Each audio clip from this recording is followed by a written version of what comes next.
एउटा फुलको ठुङ्गा तिम्रो लागि जो भान सजाइदिन्छु फुलको सिजन चलेको छ। म बाहिर वाक गर्न जान लाग्यो। Let's go with me. म फुलहरू देखाउँछु बाटोमा ल।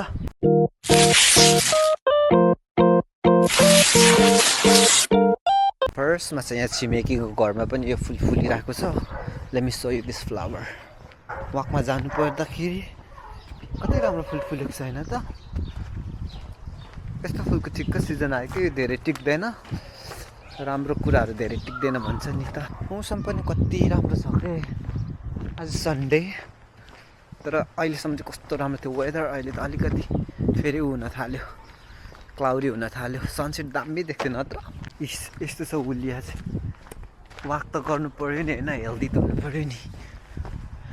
त्यही भएर हिँड्नुपर्छ कि। खानु मात्रै त जाने किन त। यो फुलहरू फुलिसकेछ सेतो। यस्तो झुप्पा झुप्पा फुल्नु पर्ने लफौरी फुलहरू पनि। हावा चलेर चाहिँ आवाज चाहिँ लास्टै डिस्टर्ब आइरहेको होला हिजोको जस्तै। अनि पछि हेर त कति राम्रो फुल सिजन छ नि त। त्यस्तै हुन्छ र बाहिर जानुपर्छ के। घरभित्रै बसेर डिस्टर्ब न डिस्टर्ब भइजान्छ तेरो लाइफ नै। यहाँनिर यो एरिया पुरै सल्लाह थियो कि अस्ति। यो घरहरू पुरा सल्लाहले छोपेको थियो रहेछ। एक्लै हिँड्दैछु बाउलाई जत्तिकै भइरहेको छु। म त के बोलिन्छु को। हेर त सुन्दरता न सुन्दरता परिगएको फुल कति चाहिँ राम्रो हुन सकेको होइन त। सिजन चलिरहेको छ कि। अत्याधिक मात्रामा घरहरू रहेछ तर अस्ति त पुरा गाडी थियो क्या। अनि त वन विनाश कार्यक्रम भएछ, फरानी तथा लगानी कार्यक्रम भएछ।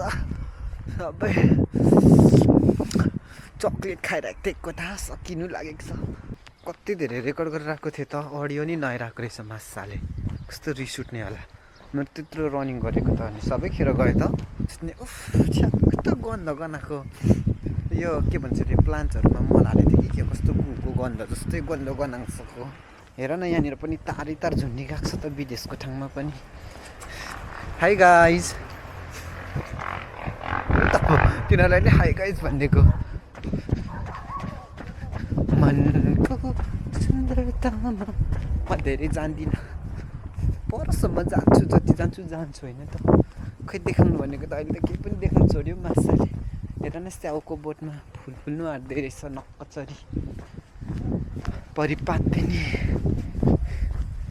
अब वाक जाने अनि फर्किने, अनि फर्केर फेरि घरमा वर्कआउट गर्ने अनि पो हुन्छ त। अनि कहाँ नि खाक्कै गर्ने अनि वर्कआउट चाहिँ गर्दै नगर्ने।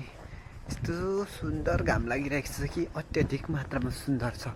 गुरुङ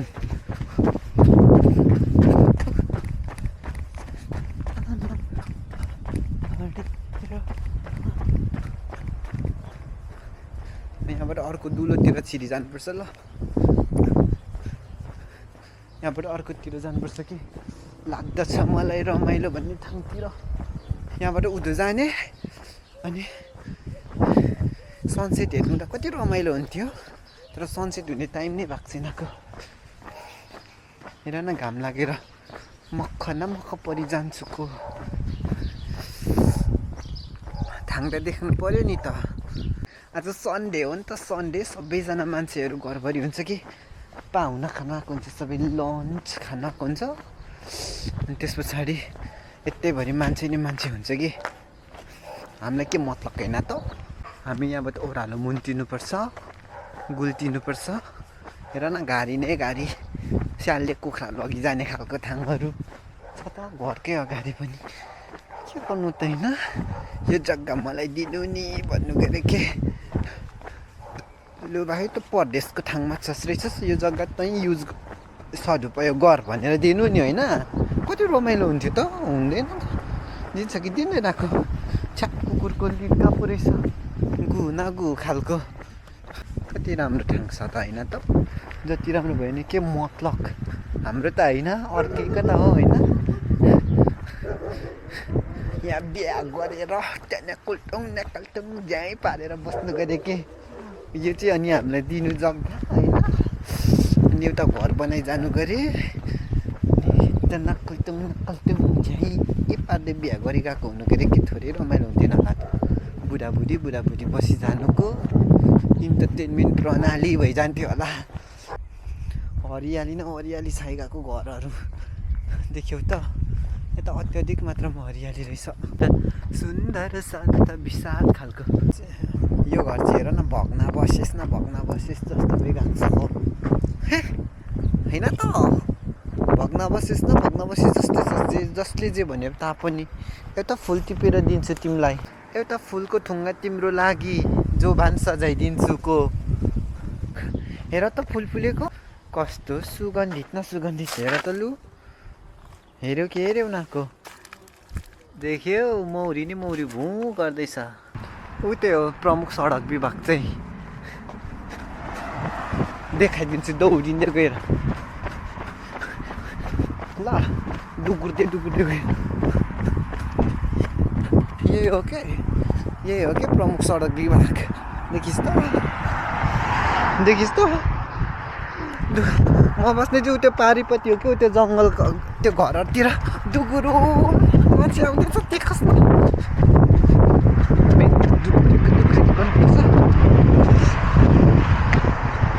सन्डेको दिन के हो घिट्दै बस्छ होइन, दुगुर्नु पर्छ त मजाले यिनीहरू।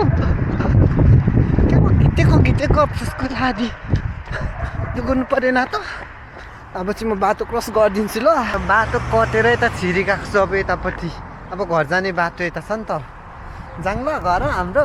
तर घर त लग्दिनँ तिमीहरूलाई बोलाइनेहरू, फेरि घरभित्र गएर के खोतल खातल गर्छ होला। अनि के गर्नु मैले चाहिँ फेरि मजाले यिनीहरू उतानिर फलफुल टिपेर खानुपर्छ के। एकछिन बेयर गर न मसित ल, टिपेर खानुलाई त रोपेको त नि होइन त। कस्तो राम्रो सुन्दर ठाउँ। त्यहाँ घोडाहरू पाइन्छ, उतानिर पाइन्छ, के पाइन्छ थाहा छ? पौनी पाइन्छ, पौनी। अब फलफुल खानुपर्छ ल। कस्तो हावा चलिरहेको, यो फलफुल टिप्दै खानु मिल्छ के, जति पनि हो नि त यो। ए हेर त अत्याधिक मात्रामा नाम चाहिँ थाहा छैन, अमिलो छ, गुलियो छ। खानु चाहिँ मिल्छ तर भने।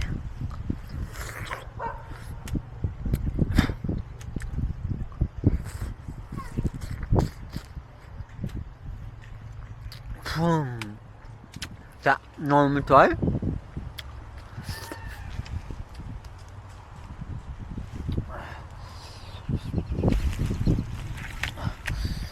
मुजुर कराएको सुन्यौ गरेको।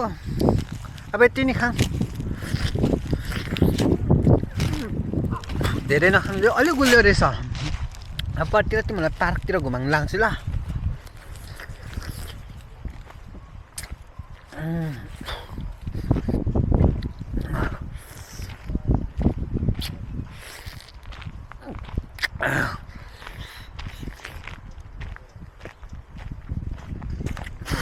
कस्तो है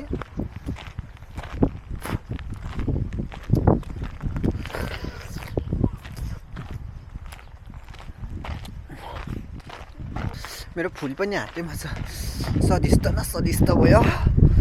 यस्तो रुखभरि जेरी फलेको हुनु गरी कति खान्थ्यो होला म त। फुल खसी गयो होइन त, रुखभरि जेरी फलिगएको हुनु गरे, स्वारी फलिगएको हुनु गरे टिप्दै खान्थ्यो होला म त। अब यहाँ हेर न कस्तो रमाइलो, खोला किट्टे के रे पिट्टे। देख्यौ त कति राम्रो ठाउँ छ, भ्यागुताहरू खेल्ने ठाउँ। यहाँ त खरायो कचुवाहरू पनि पाउँछ नि। कचुवा चाहिँ होइन है लु, गफै जेर भयो, खरायो चाहिँ पाउँछ। यतातिर म पनि यो के भन्छ अरे, यहाँनिर सानो यो एरियाको हो के, यो गाङ्लेहरूको प्राइभेट पार्क हो के एरिया हो कि, यो अर्बन एरियाको पार्क हो के। फोन त हेर्नु पर्यो त, देखिस् त सुन्दर छैन भन्ने थिचेन त। छ त यो कुकुरको गु राख्नुलाई डस्टबिन। यहाँ त अनि हग्यो भन्दा कुकुरको त गु त उठाउँदै लाग्नुपर्छ नि त। ऊ त्यहाँ त हाँस, ऊ खरायो पनि भन्दै थियो त, ऊ डुकुऱ्यो रन्दा त। तर यहाँ कहाँबाट आइपुगेछ यो हाँसहरू, कसैले पालेको त होइन त। फोन पनि हेर्नु पर्यो।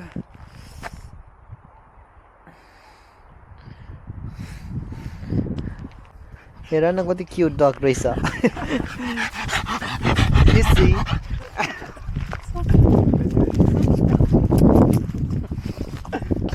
एकदम फ्यामिलियर न फ्यामिलियर पप्पी रहेछ कि। अब यो पार्क 1-2 राउन्ड लाउनुपर्छ ल। कुदु गर्नु त पऱ्यो कि परेन। दौडेको गर्नुपर्छ। 1-2 फोनका 4 फोनको लाउनुपर्छ। खरायो कहाँ गएछ रन्दा? रनिङ गर्दै थिएँ कि कस्तो मिठो मासु पोलेको गन्ध गनाइ गयो। म त्यति रोकेर सुँगेकै भइगएँ त। म कि पहिला ब्याक फ्लिप कार्ट विल के गरिन्थेँ, नगरेको कति भएको छ। फेरि ट्राई गर्छु ल।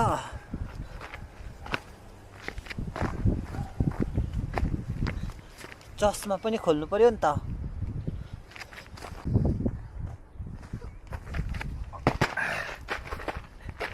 देख्यौ मैले गरेँ कि गरिन त, कति शक्तिशाली रहेछु म त। प्रमाणकारी देखिस् त। त पनि एक्सर्साइज गर। मैले फुलको सिजन भनेको थिएन, हेर त पर्पल फुल कति फुलिरहेको छ। कति हल्ला गर्छ त कुत्ता चाहिँ। मासाले नि घुसिरे दिन्छु अनि मारिदिन्छु अनि म बस्ने ठाउँलाई चाहिँ उयो हुन्छ कि काजा नोभा हो त्यहाँ लेखिरहेको छ त यत्रो। त्यो हो कि यो एरियाको नाम चाहिँ। धेरै सुन्दरता बढी गएको छैन, त्यो भएर त्यो माथि पनि पुऱ्याइदिन सक्छु। काजा नोभामा पुऱ्याइदिन्छु ल। अब उ त्यो माथि जाउँ ल। धुस्रुङको बाटो